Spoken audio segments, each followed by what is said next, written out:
ભારતીય સેનાએ સોમવારે સતત બીજા દિવસે પાકિસ્તાન વિરુદ્ધ ઓપરેશન સિંદૂર પર પ્રેસ કોન્ફરન્સ યોજી હતી। આર્મી તરફથી ડીજીએમઓએ લેફ્ટનન્ટ જનરલ રાજીવ ઘાઈ, દેવી તરફથી વાઇસ એડમિરલ એએન પ્રમોદ અને એરફોર્સ તરફથી એર માર્શલ અવધેશ કુમાર ભારતીએ ઓપરેશન સિંદૂર વિશે માહિતી આપી હતી। ભારતીય સેનાએ સોમવારે પાકિસ્તાન વિરુદ્ધ ઓપરેશન સિંદૂર પર પ્રેસ કોન્ફરન્સ યોજતા એર માર્શલ ભારતીએ કહ્યું કે અમારી લડાઈ આતંકવાદીઓ સાથે છે। અમારી લડાઈ પાકિસ્તાની સૈન્ય સાથે નથી। પાકિસ્તાની સૈન્યએ આતંકવાદીઓને ટેકો આપ્યો હતો, તેથી અમે તેનો જવાબ આપ્યો। આ પહેલા રવિવારે સાંજે 6:30 વાગ્યે આ જ અધિકારીએ 1 કલાક અને 10 મિનિટ સુધી પ્રેસ કોન્ફરન્સ કરી હતી। 10 મેના રોજ સાંજે 5 વાગે ભારત અને पाकिस्तान वच्चे युद्ध विराम ની જાહેરાત કરવામાં આવી હતી। भारत में धराशायी हो गया, एक मैसेज दुनिया को चला गया कि अब हाइब्रिड वॉरफेयर में इसकी औकात नहीं बची है। Okay, all right, okay, thank you. आपने क्या नाम बताया अपना और किस एजेंसी से हैं? न्यूज़ नेशन से। बहुत अच्छा लगा आपकी हिंदी सुनकर और हिंदी कविता सुनकर।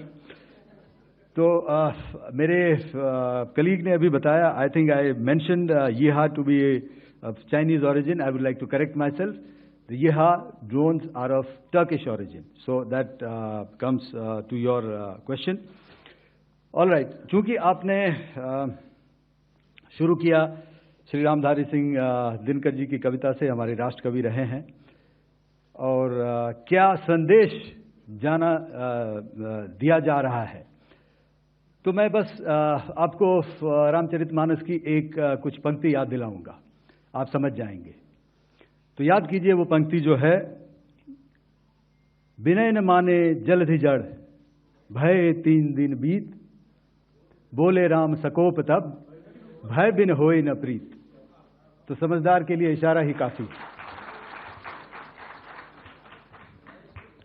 और जहां तक ये टर्किश ड्रोन्स का सवाल है, आपने देखा किस तरह के रैकेज यहां पे फोटोग्राफ्स हमने दिखाए हैं, चाहे वो टर्किश ड्रोन्स हो या और कहीं के भी ड्रोन्स हो। हमारे काउंटर यूएस सिस्टम्स, हमारे ट्रेन्ड एयर डिफेंस ऑपरेटर्स पूरी तरह सक्षम हैं, और हमारी देश की जो इंडिजिनस कैपेबिलिटी है काउंटर यूएस के लिए, उसने दिखा दिया है कि चाहे किसी भी तरह की टेक्नोलॉजी आ जाए, हम उसको काउंटर करने के लिए तैयार हैं। और मुझे बोलने की ज़्यादा ज़रूरत नहीं है, आपने खुद ही अपनी आंखों से देखा है हमने इनका क्या हश्र किया है।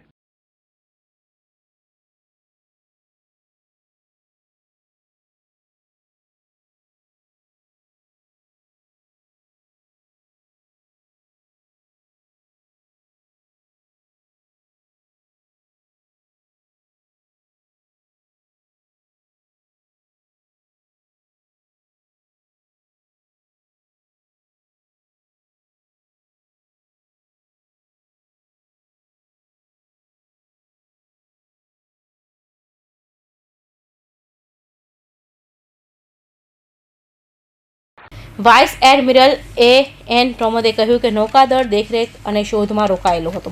અમે બહુવિધ સેન્સર અને ઇનપુટ્સ પૂરા પાડ્યા। અમે એવા જોખમો ઓળખી કાઢ્યા જેને તાત્કાલિક નિષ્ક્રિય કરવાની જરૂર હતી। અદ્યતન રડાર દ્વારા ડ્રોન, હાઈ સ્પીડ મિસાઇલો અને વિમાનો વિશે માહિતી આપવામાં આવી હતી। અમારા પાયલટ્સ રાત દિવસ કામ કરવા માટે તૈયાર હતા। આપણા વિમાનવાહક જહાજો પાસે MiG-29 યુદ્ધ માટે તૈયાર હતા। શંકાસ્પદ દુશ્મન જહાજને કેટલાક 100 કિલોમીટર દૂર મોકલી દેવામાં આવ્યું હતું। છેલ્લા વર્ષોમાં અમે તમને નજીક આપવાની તક આપી નથી। ऐसे आसमान में दोनों एयरफोर्स के एयरक्राफ्ट थे। क्या आप बता सकेंगे, क्योंकि हम जो लगातार जब कवर करते हैं हम देखते हैं 2016 में के बाद ड्रोन का जो पूरा वॉरफेयर में रोल है वो दिखा था, तो हमने भी वो दिखाया, और किस स्तर की ये वॉर थी, अगर थोड़ा आप क्लैरिटी दे सकें कि कितने एयरक्राफ्ट उनके इन्वॉल्व थे, लगभग कितने हमारे थे, क्या इसे अब तक का सबसे बड़ा जो जंग हुई है आसमान में वो कहा जा सकता है, और ड्रोन के रोल पे थोड़ा और ज्यादा, क्योंकि 2016 के बाद जिस तरीके से बढ़ा है।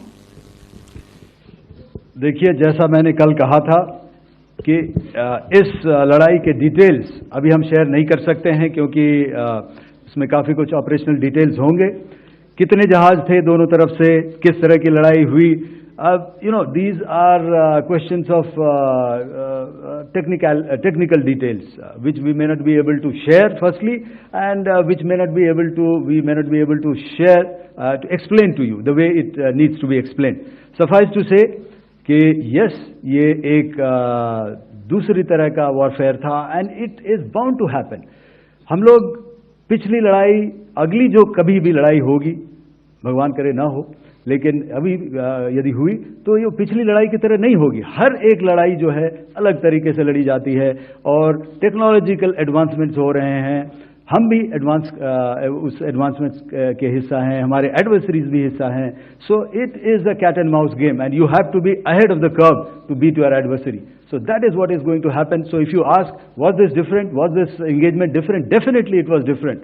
And a lot of new aspects have come out, but we were prepared for it, we were trained for it, and we were equipped for it. That is the only aspect that I can share with you at this time. Lieutenant general Rajiv ધાએ કહ્યું કે આંતરરાષ્ટ્રીય સીમાથી radar અને air defence system, vintage air defence system અને આધુનિક air defence સિસ્ટમના layer હતા. તેમને આ માટે આ પાર કરી આપણા એરફિલ્ડ પર હુમલો કરવા મુશ્કેલ હતું. આ ચિત્ર અને એક ઘટનાની યાદ અપાવે છે. 70ના દાયકામાં ઇંગ્લેન્ડ અને ઓસ્ટ્રેલિયા વચ્ચે એઝીઝ શ્રેણી ચાલી રહી હતી. બે ફાસ્ટ બોલર્સ સેફ થોમસ અને ડેનિસ લિલીએ ઇંગ્લિશ બેટ્સમેનોને બરબાદ કરી દીધી. તે સમયે ઓસ્ટ્રેલિયાનો એક કહેવત શોધી કાઢી, SS to SS and dust to dust. આજે ક્રિકેટ વિશે વાત કરવી મહત્વપૂર્ણ છે. વિરાટ કોહલી નિવૃત્ત થઈ ગયા છે. તે મારા પ્રિય ક્રિકેટર પણ છે. मैं इस युद्ध के अहम एस्पेक्ट के बारे में आपको थोड़ा और पर्सपेक्टिव देना चाहता हूं.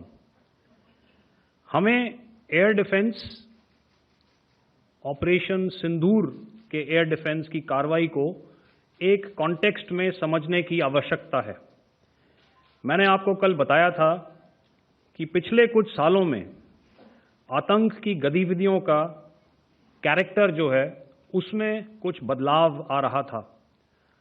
अब हमारी मिलिट्री के साथ साथ मासूम सिविलियंस जो कि अपना बचाव करने में विफल थे, उन पर भी हमले हो रहे थे.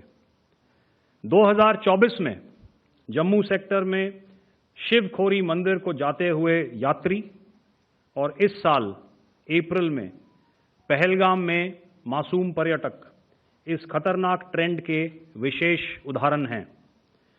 पहलगाम तक पाप का ये घड़ा भर चुका था.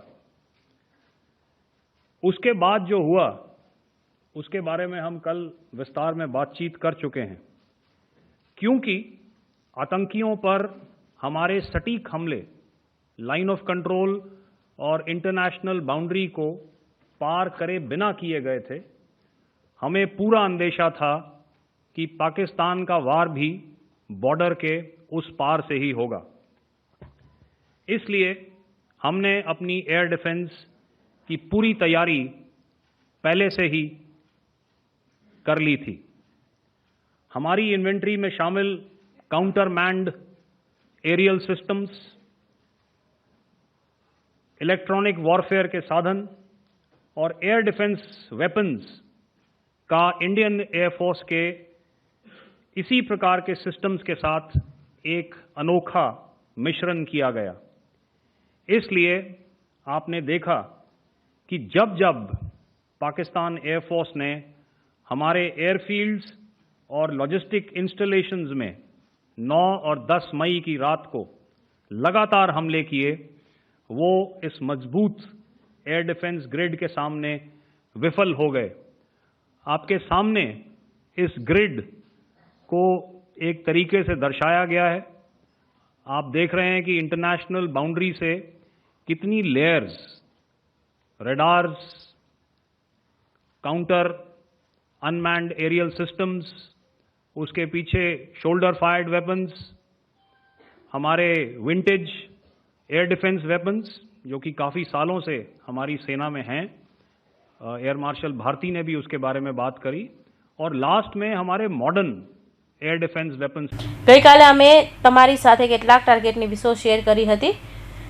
અમે જે ચિત્રો બતાવી રહ્યા છીએ તે દર્શાવે છે કે અમે દુશ્મનના ડ્રોન, ફાઇટર, એરક્રાફ્ટ અને મિસાઇલોને તોડી પાડ્યા છે. આપણને ઓછામાં ઓછું નુકસાન થયું હતું. પાકિસ્તાની હુમલા દરમિયાન આપણી બધી સિસ્ટમો એકસાથે સક્રિય થઈ ગઈ હતી, જે આધુનિક યુદ્ધની દ્રષ્ટિએ મહત્વપૂર્ણ હતો. જૂની માનવામાં આવતી એર ડિફેન્સ સિસ્ટમ પર યોગ્ય રીતે કામ કરી રહી હતી. આકાશ સિસ્ટમથી પણ હુમલાનો જવાબ આપવામાં આવ્યો. કૌશિક પટેલનો report, Hind TV news, Surat.